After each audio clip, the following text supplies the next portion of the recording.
नमस्कार, प्रणाम। रुआ देख रहे बनी भोजपुरिया दस्तक। पवन सिंह के पत्नी ज्योति सिंह जौन काराकाट विधानसभा में निर्दलीय उम्मीदवार के रूप में पर्चा दाखिल कैले रहनी, उनकरा चुनाव चिन्ह के रूप में उनकरा मांग के अनुसार जौन उ मंगले रही, वह मांग के अनुसार मोती के माला मिल गई बा। ज्योति के कहनाम बा कि एकरा खातिर निर्वाची पदाधिकारी के धन्यवाद, काराकाट के जनता के प्यार और विश्वास ऐसे ही बनल रहे और यही विश्वास और प्यार के बल पे ज्योति आज एहिजा बाड़ी आगे भी पहुँच जिहन। ज्योति का कुछ कहली है हम रुआ के सुना रहल बानी, लेकिन एकरा पहले रुआ जान ली कि ज्योति के जौन मेहनत हो रहल बा वो मेहनत देख के अच्छा लोग के हालत खराब बा। अच्छा उम्मीदवार ज्योति के देख के परेशान बाड़न और जौना स्तर से ज्योति परिश्रम कर रहल बड़ी, उम्मीद लगावल जा रहल बा कि ज्योति जबरदस्त टक्कर दिहन।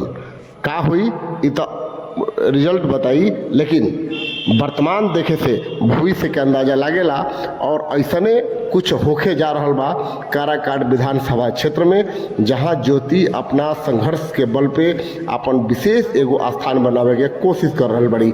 देखिए रुआ भोजपुरिया दस्तक पर भइल बातचीत के अंश मिला है। चुनाव चिन्ह मुझे ज्योति का माला मिला है, जैसा कि मैंने मांग किया था। उसके लिए मैं सारे अधिकारी को धन्यवाद देती हूँ। बहुत मोतियों का माला। जी, मोतियों का माला। काराकाट जनता के बारे में जी, काराकाट की जनता को मैं ऐसे ही इतना ही बोलूँगी कि आपके आशीर्वाद और प्यार की वजह से मैं यहाँ तक पहुँच पाई हूँ। अपना प्यार और आशीर्वाद ऐसे ही मुझे। काराकाट की जनता को क्या कहिएगा जो आपको चुनाव चिन्ह मिला है?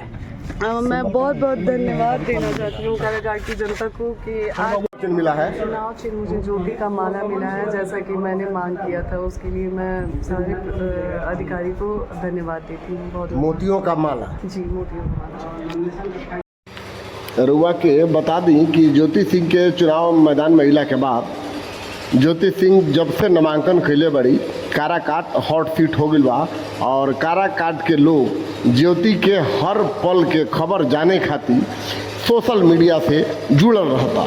तो हम हर पल दिखावे खातिर रुआ के तैयार बानी।